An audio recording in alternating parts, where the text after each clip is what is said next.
Hi there and welcome to another 5-Star Finishes Microcement floor video. It's the first floor series that we have that's fully just showing the floor. The last video we had was the spa, and it was kind of intermingled with mostly ceilings and walls and a shower there. So here I decided to show you a nice little project that we did for an apartment. And they decided to resurface these tiles. You see there's a nice little entryway there and also a small kitchen. Lots of different things I think were removed from here. There was some staining, glue, a lot of dust, sawdust, many different contaminants. Some companies will recommend that you just apply the microcement directly over the tile. Although the polymer technology for microcement is quite advanced, there's not really enough of any polymer, in my opinion, in a mix to warrant just putting the cementitious product directly over the tile. It's much better to spend your time, and as you can see here, clean the tiles very well, give them a nice little scuff sand, get all the contaminants, the glue off. You can see here there's some different stainings where the stove originally was. So all of that stuff, take your time. Don't just put your microcement directly over the tile here.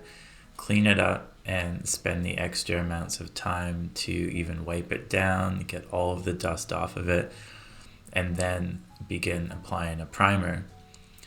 It's always good, it doesn't take that much extra time to apply a primer. And it's also a very nice idea to take all of the dust and contaminants off as well, because if you're going to do a nice job on your floor, you don't want to ever risk having some damage to it or something that didn't adhere and popping off and having to deal with a mess like that later on down the road.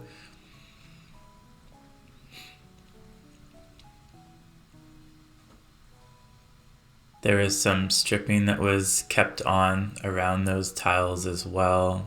We didn't recommend removing that because there wasn't any need. Microcement is only about 3 millimeters thick, even when you apply the mesh, the base coats, the top coats, and the sealers. So if you have existing baseboards, as you can see here, and existing trim, there's really no need to remove anything. You can always put your microcement down in existing units, and in another circumstance as well, even if it's a new build, I would highly recommend having a lot of your kitchen already installed and then putting the microcement down. Or again, you risk having a lot of heavy items dragging and dropping on your brand new microcement floor, which is not really necessary. Venetian plaster and microcement, I always recommend that we come in kind of near the end of the job rather than kind of at the start. There you've got a beautiful, nice, clean floor, no contaminants, and ready for its prime. Now here we're explaining a new primer system. For this particular floor, I had some extra Ardex P82, and this was filmed a little while ago as well. Time passes by quickly and I end up with a lot of video footage and not enough time to edit.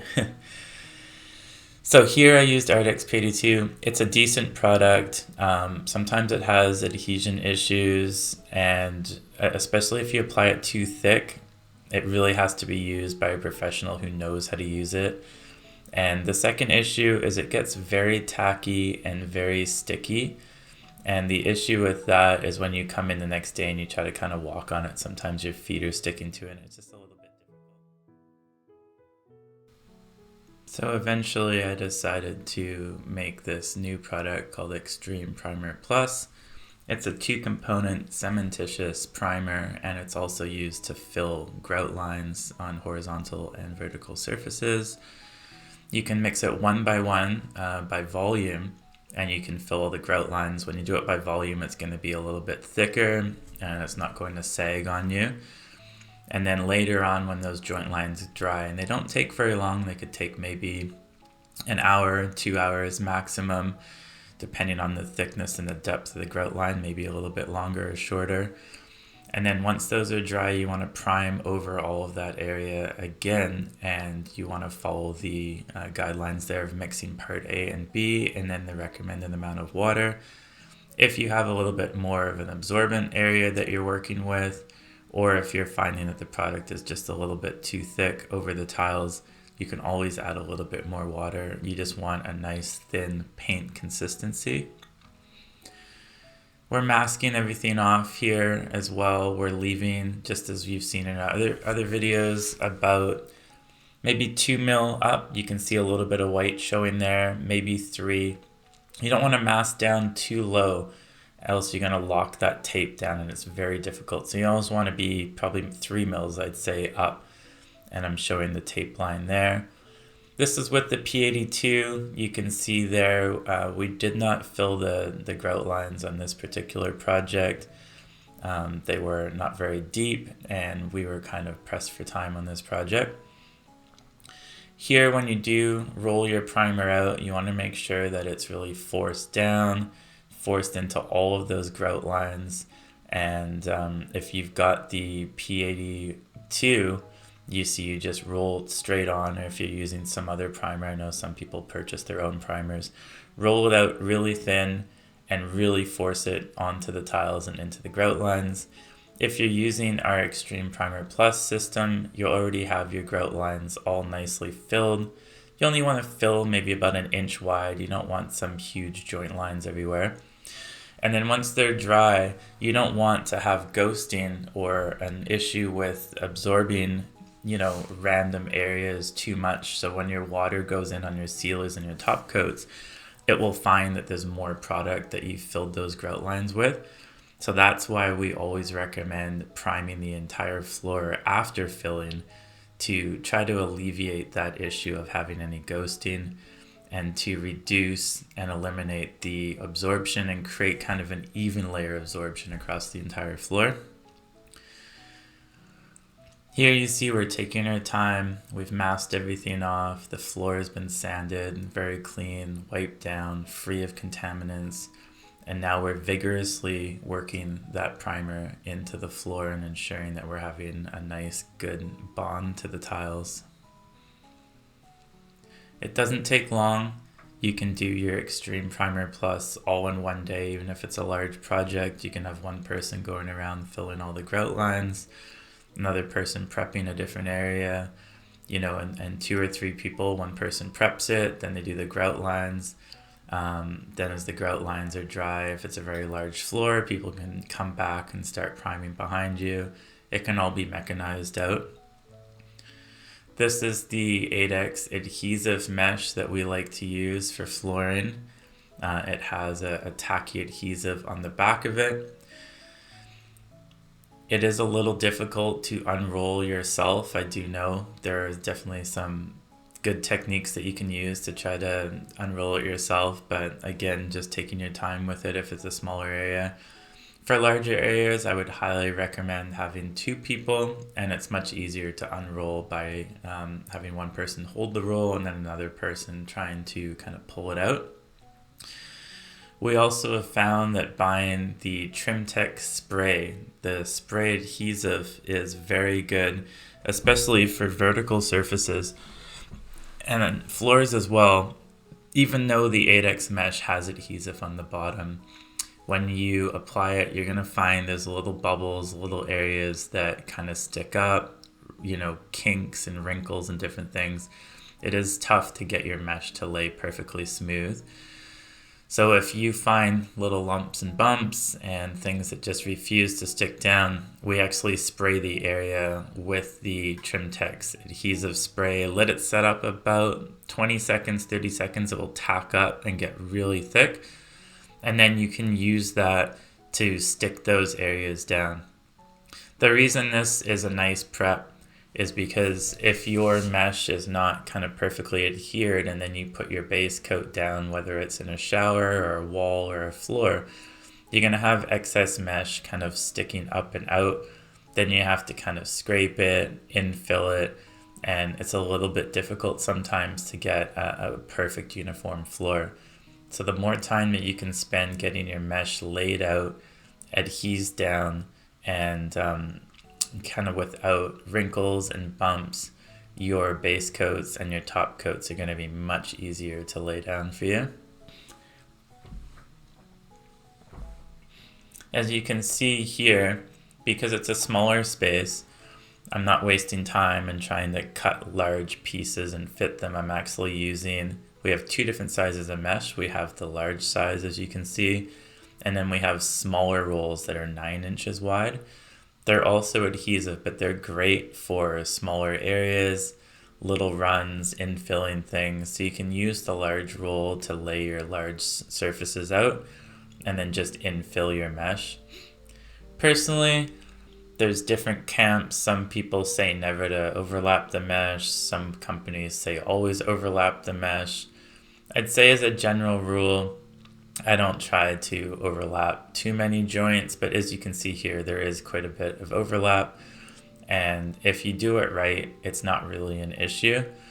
Sometimes if you've got a large floor and just strips perfectly laid out and you're overlapping every joint, you might see those lines kind of running straight down your floor if you don't know what you're doing.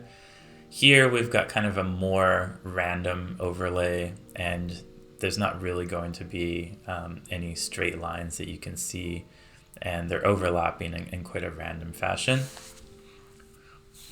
There's the floor all finished and meshed out. We've got the two different colors there. It looks a bit strange, but it still does the job, and it's exactly the same mesh.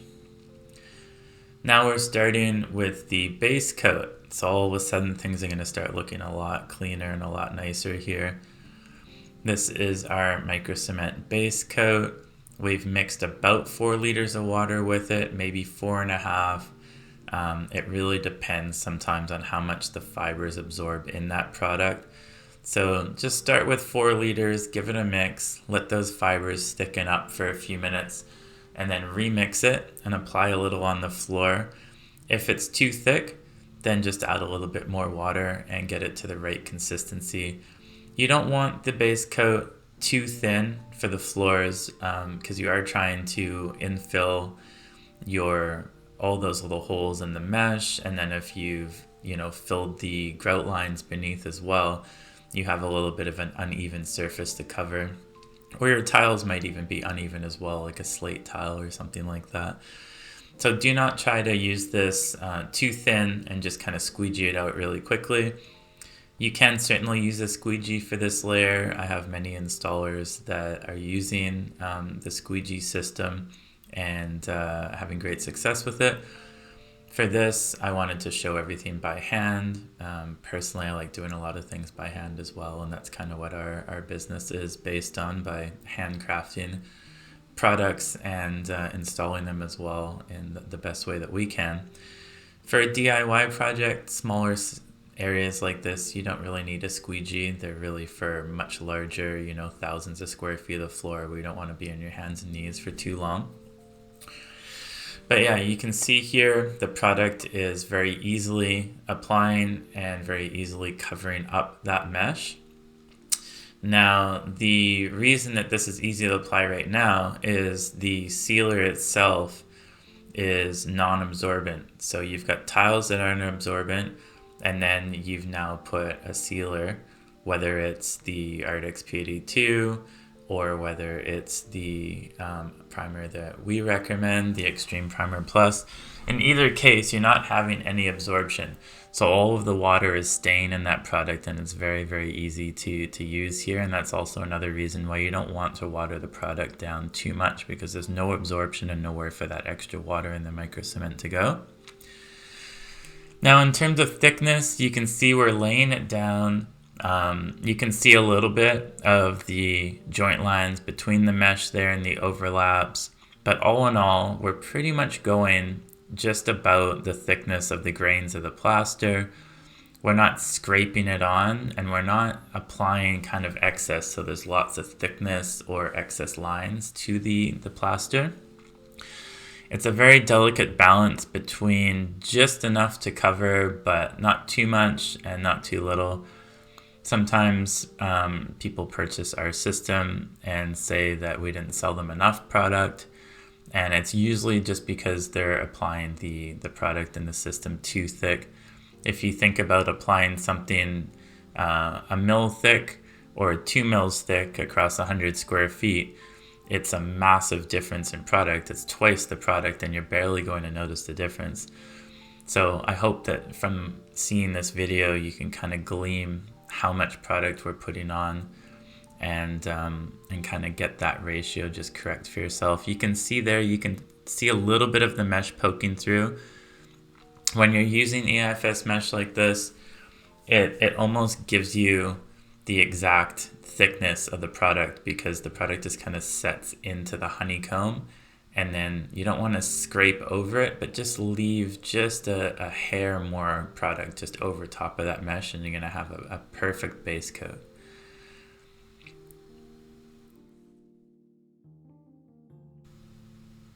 I hope you're noticing as well, it is a small area, so you probably won't get confused in areas like these, but sometimes you really have to think about how you're working the floor and ensuring that your pieces are not drying out too quickly. On your base coat, you're not going to have kind of issues with joint lines, but later on your product will be absorbing more quickly, and you want to make sure that you're kind of connecting your areas up in a smart way. Here you can see now I've got it so that we're running kind of a line right across the floor there. That's generally the technique. You want to kind of have, 1 or 2 or even 3 people kind of running a nice kind of line so it stays wet and it moves up and down your floor. You also want to make sure that you're not obviously plastering yourself into a room or into a situation where you can't reach something or you're stuck in a corner. With this base coat, you're not going to have too many issues at all on your first coat. It's going to stay wet for, a couple hours at least, and you're not going to have to worry about connecting into different areas. Here I'm just bringing up and highlighting the ghosting again and really impressing upon you, especially for DIYs and a lot of different tile systems. You really want to use our extreme primer and fill those first, let them dry, and then prime over top of them to ensure that you don't have ghosting. It's really sad sometimes to have people do a floor and some of these other systems as well where they're just recommending a couple coats, no primer, straight over the tiles, and depending on the sealers, you're going to have a large potential for highlighting those grout lines later on because the sealer will kind of have a higher number of absorption rate into those particular porous joint lines. So here we're just finishing up. You can see if you have an area on a floor, you've got excess, just take your 6-inch, just scrape that excess off, and then use your flexible base coat trowel to smooth over any excess again. Make sure there aren't any lines and ridges. Make sure, as you saw, I cut down. You can also use your 6-inch of the edge or blade to cut out a little bit of the bubbles, and then they'll just settle right back down if you didn't use the spray Trimtex primer. Here we're seeing the rest of the floor. I hope you can see exactly how much, so you can just see the mesh poking through, so there's almost no excess on there. So a lot of people will think that they need to really fully cover that mesh, but you'll just cause yourself more problems and you'll spend more money on product. So just follow exactly what I'm saying there and just fill the honeycomb and have just a hair of product over top of that. You don't need any more. So we've come back the next day. The product is all dry and ready to go. I would have gone through and scraped over that a little bit. We do show this later in the video for the top coats, but just scrape any little dags, scrape off any excess, and also scrape back any mesh. If it is poking out, you'll be able to just kind of scrape it back and it will tear off a little bit. Then you can infill those areas with a little bit of base coat. It will set up in about 10 or 15 minutes, and then you'll be able to do your whole floor with those little patches everywhere, and you'll get a perfect floor for your second base coat. I believe we show that system of patching in the Microcement spa video. Here we didn't really need to do that. I spent a lot of time getting the mesh just right. And again, if you use that adhesive spray, you're not going to have that issue at all. Here I've got one of those Ardex sponges. I'm not putting much water on here. It looks like I am, but it's really just a surface layer just to reduce that absorption a little bit. You can also use a little pump sprayer as well, but you really don't want that water pooling over top of the Microcement, else your base coat, the second layer, will just kind of slide over it and not absorb it all into the base layer. So you want enough water that it's still able to absorb into that, but not so much that it's kind of over soaked and pooling, and then it's just going to water your Microcement down, and this next layer will really just not adhere to it. So here we're recommending the amount of water to use. 4.5 liters as a starting point. I'm also always modifying and making these products better and better. We now have this amazing fiber technology in there, which holds a lot of water and produces more strength without reducing the PSI. And we now have a new product, another additive as well, which is a polymeric sphere, and it holds quite a number of water molecules itself. And these also allow for higher workability of the product without reducing the PSI, and in fact strengthens the PSI. There's a lot of Italian products and different companies. They'll use certain additives to create a nice workable product, but you just drop something on it and it dents. And this is because a lot of easy workability microcements have very low PSI. So you have to spend money on very expensive additives and do a lot of research as well to find them in order to make a product that is workable, but also doesn't retard and affect the cement's drying. So in this video, we have the fiber technology in there, but we don't have this new technology yet. So the new products, you might find you'll have to add even a little bit more water, just because it's going to hold even more to be a more workable product. But again, it's not going to affect the strength of that product at all. But you might have to add a little bit more. We haven't done all our tests on that yet. So we're always changing and growing in our technologies, and the videos get older and older. So take them with a grain of salt. I know this one's new, and those water recommendations should be good, but don't be scared to go a little bit higher. Here we're doing the second base coat of the Microcement floor. We've got our flexible base coat trowel again. I've also found that the trowel we have on the site, it is quite expensive, but it's a large flex Bianco trowel. And it really just kind of hydroplanes right over the Microcement, and the water just kind of comes out of it, and it doesn't drag on the sand grains at all. I really like these flexible base coat trowels. They're a lot cheaper and easier to use. In smaller areas, the other trowel is quite big. But if you have some money and you want to invest in one of those large Bianco trowels, I would highly recommend it, because it will make your life even easier, and you'll get even a better product for your Microcement floor. But in either case, you know, even a cement trowel of some kind for your base coats would be fine. Some flexible trowel. You don't want to use anything too stiff, else it will make it difficult. You want something that's going to flex and kind of bend around the different raised sections of a tile and things like that. You can see it's not difficult, especially if you wet the floor down and with the fibers and the enhanced technologies that we have here. I do get calls from people saying that they're in drier environments in Canada and their Microcement tends to dry up too quick, and it's very difficult for them to apply. I hope you can see here it's not very difficult, especially if you've done it a few times. You kind of get used to it.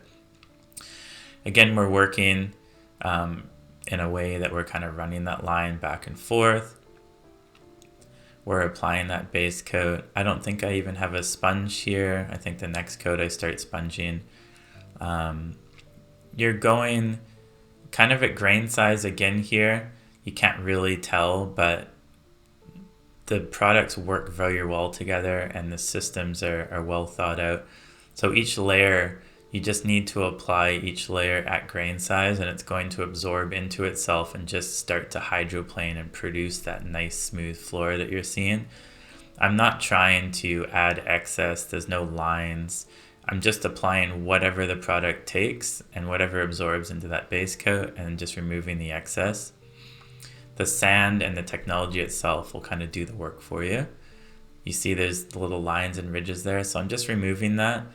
The floor now is already kind of almost dry enough to walk on. It really sets up quickly, although I'm saying it has a lot of workability, it does. But it's nice because you can actually step onto the floor later as well and quickly sponge it out and close any pinholes up if you need to, as you're seeing here. A lot of products, they're going to stay wet for quite some time and you can't really get onto them, and I find that a little bit difficult for floors because with walls you can always go back, smooth down and burnish.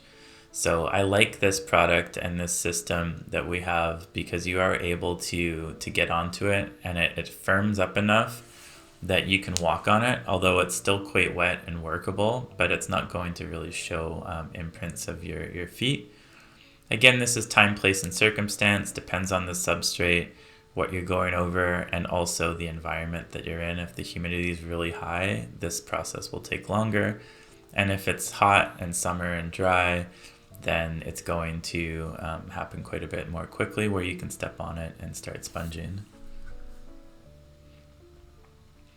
The sponging is just to kind of close up any pinholes because there's larger sand grains and you're occluding a little bit of air when you go over that base coat because it's porous, there's air in all those holes.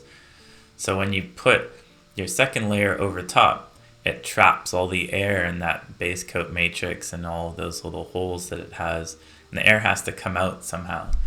So as that product dries and sets up a little bit, you might have some air pinholes coming through. It's really best to always have all those pinholes removed because they will tend to kind of come through your product. So that's why it's good just to hop on, give it a quick sponge, close up those pinholes, maybe give it one more trowel. Alright, so moving on, that's our second base coat, all dry, ready to go. Definitely going to have some extra sand grains, some little dags, raised ridges, little bits of lines and things like that. So I like to get down there and give the floor a nice little scrape, or you can tape like a 6-inch on to the end of a paint pole, whatever you're familiar with. Sandpaper particularly doesn't really work on this product. It is extremely strong. I know they constantly show sanding videos of microcements around the world. But if a microcement for floor is sanding the way that they show, I mean, they just aren't very strong. And if it's powdering and dusting up, it's not something I'd want on my floor. So this product, if you try to take sandpaper to it, I haven't seen it sands in any way at all. We do have some people that try to sand it and they'll use a sandpaper that's not from Sherwin-Williams or that purple 3M sandpaper.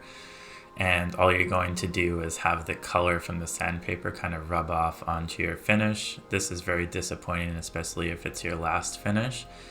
So please only stick to the 3M sandpaper if you're going to try sanding, but really just scraping with a 6-inch is sufficient. And then do a really good sweep and vacuum and make sure that all your contaminants are off the floor. Now we're moving on to the Microcement Fine. You can see by the video, I don't believe it's any quicker than the other ones. I've sped them all up 4 times. I really wanted everyone to see the process start to finish. But now this is a smoother, finer sand grain product. This is the Microcement Floor Fine. We also have a coarse, we have the Microcement Synergy, and we also have a new extra fine version. So there's 4 different versions for you. This is the fine. It's a little bit more sandy, but not too coarse. And you can see it goes by pretty quick. Personally, I was going for a little bit more of a hard troweled concrete look here, so that's why I'm using the Bianco trowel. I wouldn't recommend most people start with a hard trowel. Whenever I'm making draft orders or selling product to people, you'll see I'm always sending you plastic trowels, and for the most part we're always using plastic trowels for floors as well. But in this particular case, the color and the type of finish I was going for, I just decided to use the Bianco trowel here. But to make it the best training video, I really should have used plastic. The plastic is just a little bit more flexible, a little less aggressive on the plaster. There you can see the consistency of that microcement. It seems watery, but it's only because of the formulation of the product. And now the top coats have a smaller amount of fibers in them too, so they're going to have even more workability than you see here, and they'll be a little bit thicker, so you want to add a little bit more water. But generally the top coats are all going to be mixed with more water. They're going to be thinner, and they're going to absorb into that base coat very quickly and be very easy, as you can see, to smooth down and work with. It is not difficult at all once you get the hang of this system. This is just one of our stock colors. I'd have to look through Instagram again to see. I'll write it in the description, but I believe it's just one of our black colors, black 1, black 2, or actually it might be black 6. I think it's got some cobalt blue in there, I can see. So it's a mixture of black and a little cobalt blue, I believe. Really nice shade. You're going to have more cloudiness with this layer. You can see it does form. It's not really forming joint lines, but you can really see where it's overlapping. And this is primarily because there's still a large rate of absorption into that base coat. And I also didn't water this base coat down. You could also sponge this down before doing this layer. This might be the hardest layer of the system. You really want to make sure there's no pinholes. And you've got 2 layers of base coat now absorbing the water out of this product.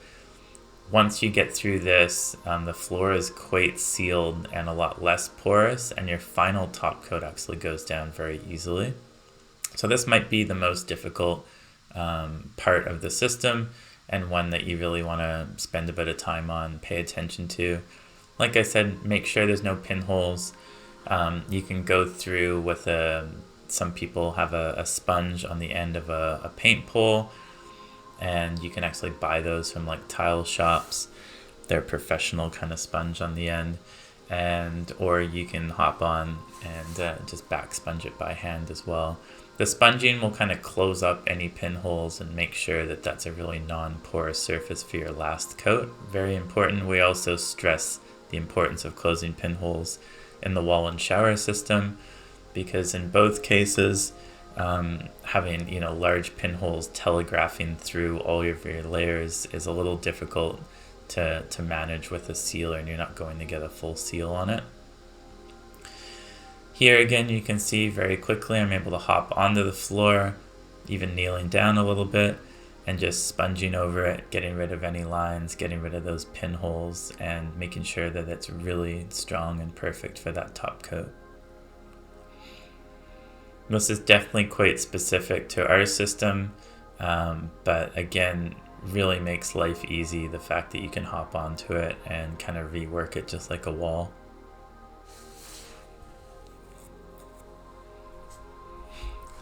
We've switched sponges. If you can see, this isn't the Ardex tile sponge, this is the Mapei, and it's a closed matrix hard yellow sponge. It's the only sponge that you want to use for the sponging over your microcement when it's actually laid down. Because the matrix is closed, it's not going to tear at the product or open it up. The sand grains will just kind of roll along that nice hard Mapei sponge, and you're going to get all those pinholes closed and have a really nice consolidated surface.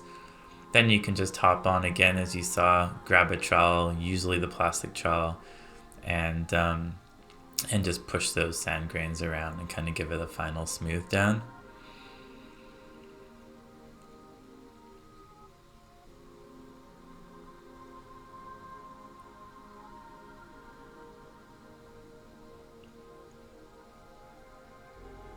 So there's the floor all nice and finished. I actually decided to do that floor from the front to the back knowing that I could walk out later with my socks if I just gave it about 20 minutes to kind of firm up.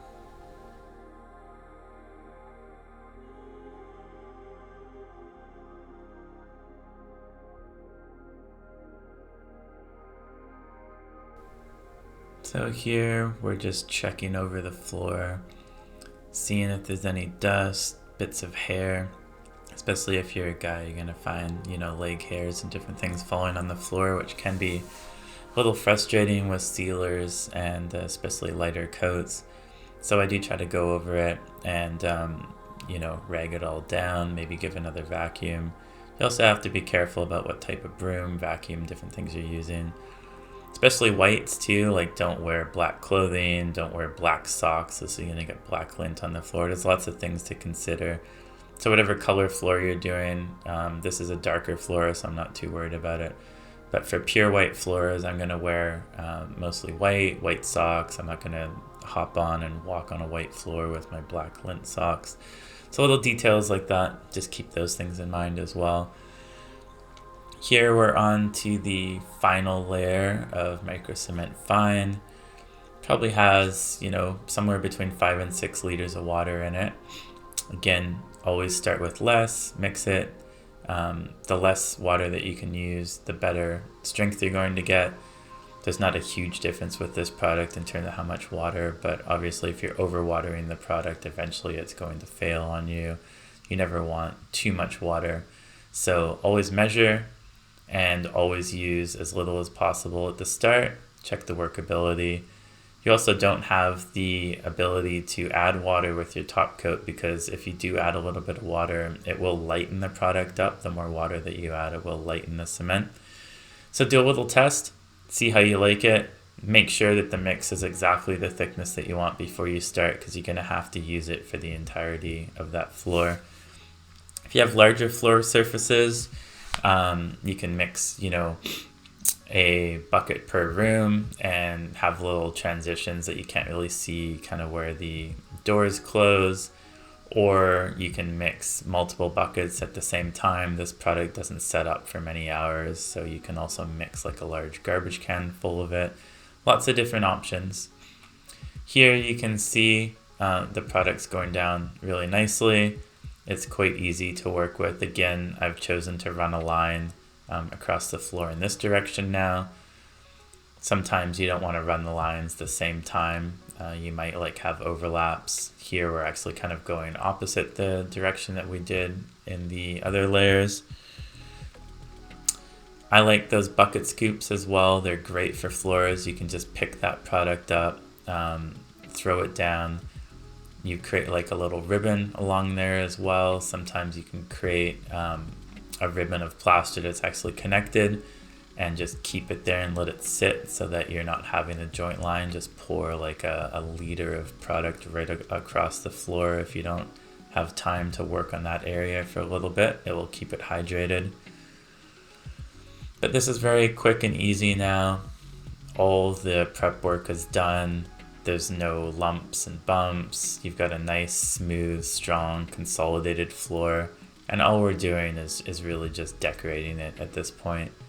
You could put a little texture relief into this as well. If you've got some of the other products, it could be more coarse. It could be very smooth. Hopefully we'll have flooring products for each of them eventually. This year we've just released the extra fine and the coarse version.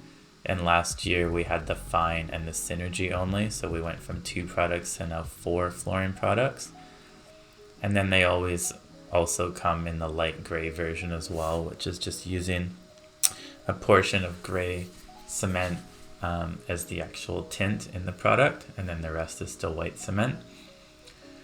Here you want to pour quite a bit of product on. Don't be cheap with it, but you don't want so much that you're having issues trying to manage it on a smaller surface. You can use your 6-inch for darker colors, as you can see there, back and forth. You can also use your trowel. Again, if you're working with a lighter color, do not use your 6-inch like that, else you will get burn marks and carbon coming into the product. This particular t-shirt I'm wearing is a little bit short for some reason, so sorry that you can see my back there.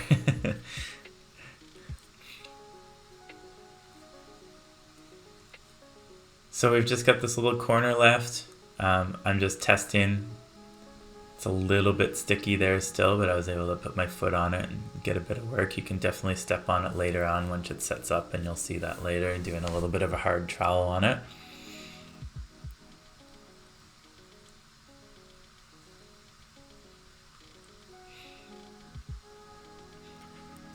Working with those products, doing showers, doing floors with Microcement. Depending on what you're doing and who you're doing it for, there's various levels of perfection in Microcement, but I've not heard of any issues over the years with DIY people not being successful with their floors or their shower stalls for that matter.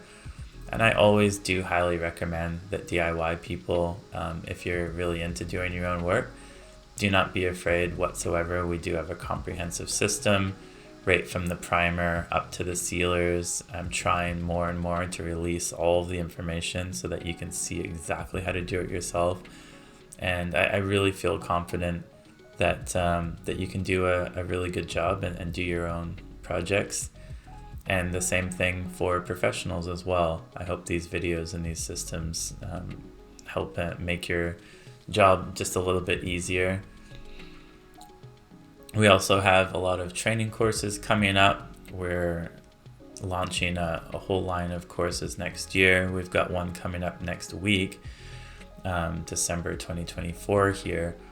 And we're building real floors, real large shower stalls. Everything's real life, and you actually get to do the entire system with me, training you start to finish. And we're hoping to help as many people across Canada and America to learn the art of plaster and tile act and Microcement and everything in between. I'm still just testing the floor a little bit, seeing how firm it is. It didn't take long. Again, I've got my black socks on there. You might want to wear white all the time, but it is a dark floor, so it wasn't too much of an issue here. But if this is a white floor and you're walking on with dark socks, I'd highly not recommend that. Here I'm just discussing the staining.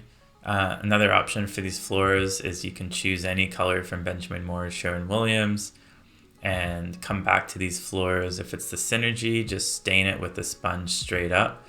And if it's any of our other products that are more porous, you want to dilute the stain 1-to-1. You can spray the stain down or hand sponge it. I wouldn't recommend rolling, else it's going to look a little bit mechanical.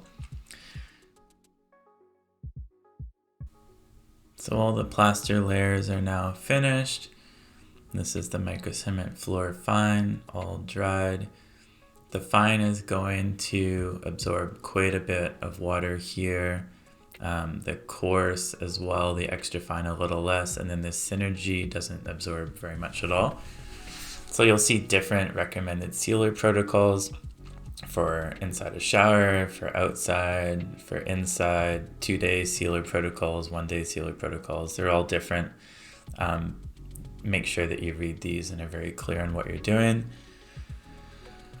I always recommend, in any circumstance, even if you're going over, say, drywall, a lot of people, when you tape onto new painted drywall, it just pulls the paint right off the drywall compound. And this is because they're applying a really thick PVA primer, and it just sits on the surface. It just sits on that fluffy drywall surface, and it does not connect and adhere properly. So I always water down my first sealers because it really penetrates in and doesn't create so much of a coating, but actually seals all of the pores inside and becomes really one with the product. Then it allows you to apply your subsequent undiluted layers, and they really bind properly. Again, with drywall, back to that analogy, if you watered down your primer 50%, maybe even 100%, the product's going to go in and really bind with the drywall, and you're not going to have that, pulling right off or peeling off your drywall compound.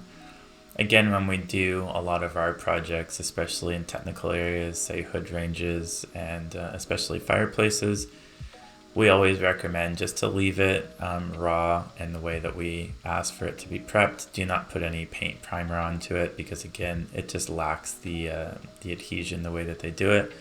So we'll always come in and dilute our quartz primer and start the process professionally there so that you have a high amount of adhesion. Another thing to worry about is picture framing. If you just left that there and didn't infill it quick enough, you wouldn't have a normal kind of rate of absorption and you'd have a big picture frame. Say you just cut that all in, left it, let it dry, and then rolled it out. You would have more product in that area as opposed to the roller, and you'd have like a nice big picture frame around your floor. So always just kind of cut as much as you can and then roll it and make sure that it's kind of even in a nice dark color, and then move on to the next section and cut it in and roll it again. Here I'm stressing the point, make sure you're saturating your floor with as much polyseal. Don't be cheap with the sealer.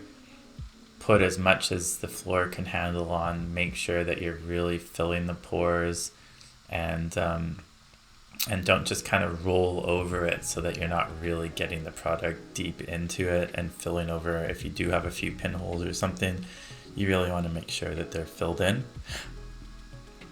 The second layer of polyseals we're saying will absorb less. It will be a lot less, but it's still going to go dark, as you can see here. But with each layer of sealer, you're going to find you're using much less sealer. Sometimes people think when I send them sealer that they have to have the exact same amount of sealer measured out for the first coat as the second coat, and that's not correct. You can actually budget more product for your diluted first coat and quite a bit less for your second coat, because the second coat, as you can see here, is absorbing less and stretching probably at least 50% more. The next layer of polyseal again is going to use probably only 20% of what you used on the first coat. And then the poly WB you use very little as well. Each layer you're going to cross roll, continue to go over it. You see where we're not just rolling over it once, I'm going over it and over it. The polyseal can go a little white and a little cloudy if you do put too much on and roll over and laminate layer after layer. You can see those kind of white areas. If you go too heavy and too white on a dark surface, it probably won't fully clear up. So you can actually, damage your floor a little bit if you go too heavy on the polyseal. So just make sure that you're not going crazy with it. This is that last coat. You're going to see here an explanation discussing the third layer of polyseal. Again, due to time constraints with this particular project, we're asked to seal everything in one day, and you certainly can do that. You just want to do your 1-to-1, and then you're going to do multiple layers of polyseal there because they do dry quickly. And then you can put the poly WB actually over all of that, and they're all going to cross-link together and dry overnight. If you do have a heated floor, I would run the heated floor prior to sealing through a few cycles. Make sure that the cement's fully cured, dried out, has expanded and contracted a little bit. Then leave the floor on low to medium. You do want a decent amount of heat, but you don't want it so hot that it's drying the sealer out. So I would probably just keep it on low while I'm applying the sealers, and then bring it up to medium once that poly WB is on there, because if you don't have enough heat, the poly WB will stay sticky until there's enough heat for it to fully cross-link and cure. There you see the floor is absorbing much less. This is the third coat of polyseal. Quite a difference in terms of the first coat to the third coat of polyseal here. And then you'll see with the poly WB, you're really not having any absorption whatsoever.